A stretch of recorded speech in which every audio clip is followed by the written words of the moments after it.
Þá höldum við áfram hérna í föstudagsþættinum og næst ætlum við að tala aðeins tónlist og kannski tónlistarhátíðina Nótuna sem að framfór á dögunum. Eigum við kannski byrjum aðeins að forvitnast bara, þú sést nú ekki sérstakur talsmaður Nótunar, hvaða fyrirbæri þetta svona fyrir okkur sem þekkjum ekki nægilega vel til? Nótan svona tónlistarhátíð allra tónlistarskóla á landinu og haldið einu sinni á ári og þetta er ekki bara söngvarar.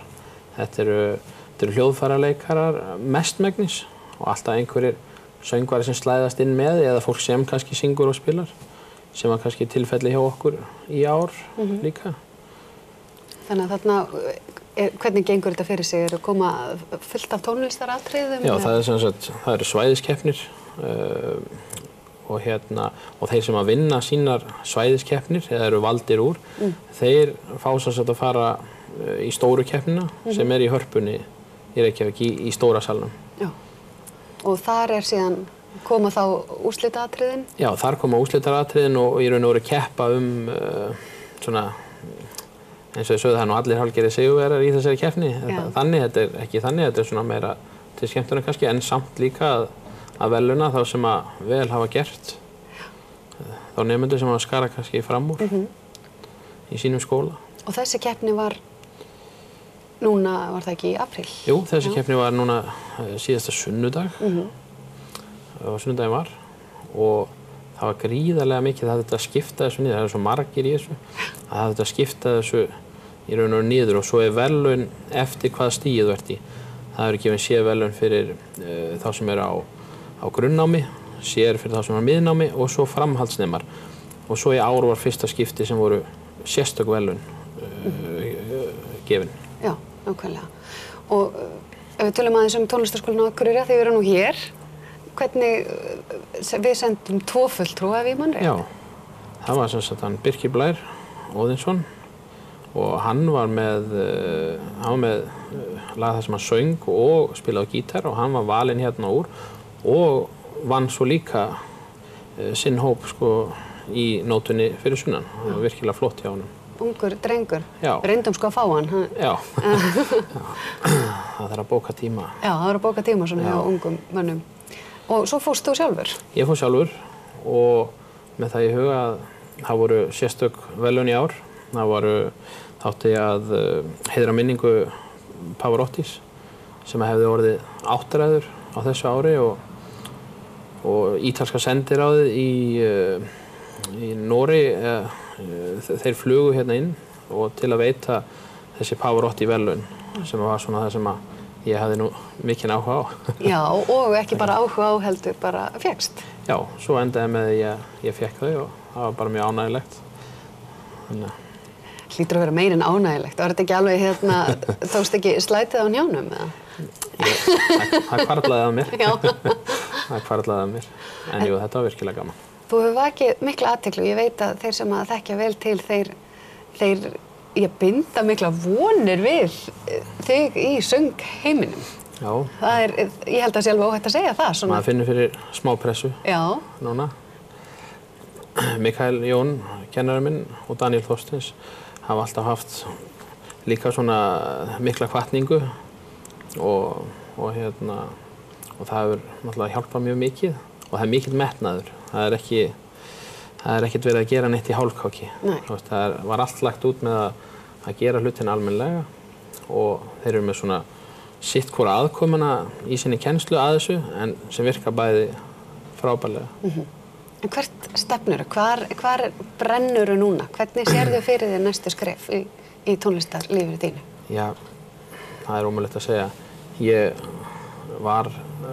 Ég fór í pröfur hjá Íslensku óperunni á mánudaginn síðastliðinn. Þeir voru auglýsa í fyrsta skipti að ég held og opna pröfur og ég var einn af þeim sem var valinn úr þar til að koma að syngja fyrir.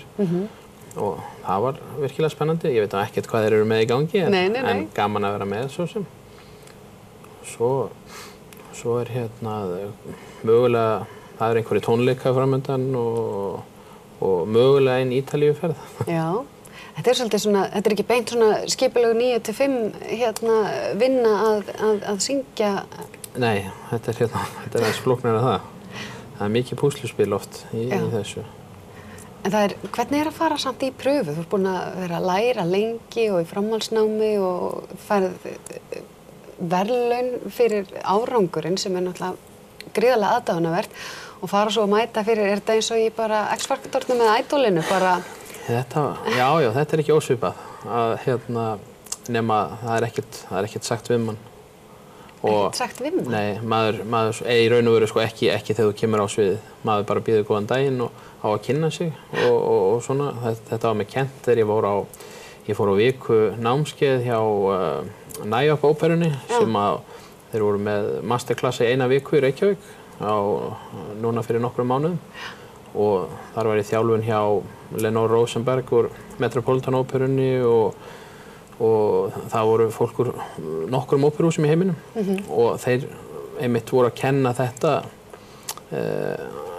bæði hvernig maður ætti að koma fram í svona en svo þegar komið að því þá einhvern veginn svona þá labbaði maður á sviðið og ég meira sér gleymd að kynna mig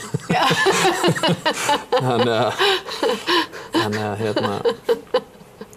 að ég söng og svo manni bara þakka fyrir og svo labbaði maður aftur út. Þetta var í stóra salnum í Hörpunni og virkilega skemmtilegu salur að syngja í og mjög fallegur og hljóðið berst voðalega skringilega til manns. Nú er maður orðinn dálítið vanur að syngja í hofi og það er allt öðruvísi hvernig hljóðið kemur til manns tilbaka. Þannig að maður þarf svona smá að það er gott að undirbúa sig þegar maður syngur þar inni. Það kemur allstaðar hljóðið tilbaka, aftan við mann og framan hliðunum og ekki bara svona beint fram til manns eins og í hofi. Merkilegt. Þannig að þú hefur verið pínu á taugum fyrst þú gleymdir að kynna þig. Já, nei, það var ekki fyrir eftir að sem ég fattaði það. Já. Þannig að ég hafði nú ekki á að gera því. Nei. Ertu svona með sviðskrekk eða ertu típan sem bara eða er þetta svona smá fiðrildi og svo bara er þetta gaman? Nei, ég hugsaði nú oft sko þegar ég labba á svið að hvað maður er stressaður. En svo ég horfði á viðtal við Pavarotti og þar segir hann bara að þeir sem að segjast ekki vera stressaðir áður en labba á svið, að þeir séu bara að ljúga. Já, nákvæmlega. Það séu allir stressaðir áður en labba út á svið. Já. En svo gleymist það nú fljótt. Já, þetta er bara svona fyrstu. Þetta er bara rétt að meðan þú. En ef undirbúningurinn er góður og þú veist hvað þú átt að fara að gera, þá er þetta allt í lagi. Nákvæmlega. Sérðu fyrir þér að þetta verði alfarið það sem þú gerir í lífinu? Já, ætli það sé ekki draumur allra kannski að geta gert þetta. Hvernig er staðan í dag? Ég er náttúrulega í vinnu, ægilega skemmtilegri vinnu og búin að vera í mörg ár. Hvar ertu að vinna? Ég vinn hjá Sævari vinnu mínum og Saga Travel. Já, í ferðaþjónustubransanum. Já, í ferðaþjónustubransanum og hef voðalega gaman af. Það er gott að vinna hjá Sævari. Geturðu þá sungið fyrir túristana? Stundum syngum maður fyrir þá allra skemmtilegust. Já.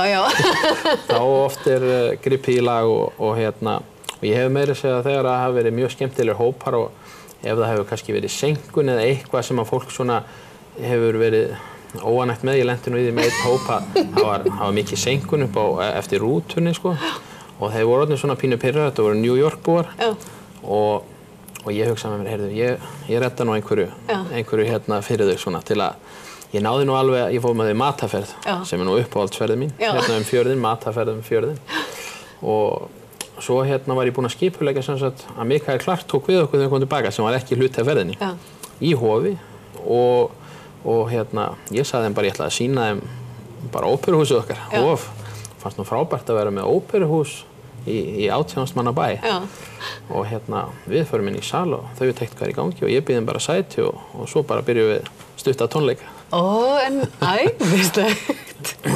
Suma konuna sögðu að það er ekki að slefti að fara í ferðina, þetta er nóg. Það er ekki verra að hafa svona manneski með sér sem að... Nei, það er oft sungið og gaman. Já, nákvæmlega. Taka upp á þessu í, þú veist, innheimtufyrirtækjum eða eitthvað. Já, þetta væri... Þú skuldar. Það verður næsta.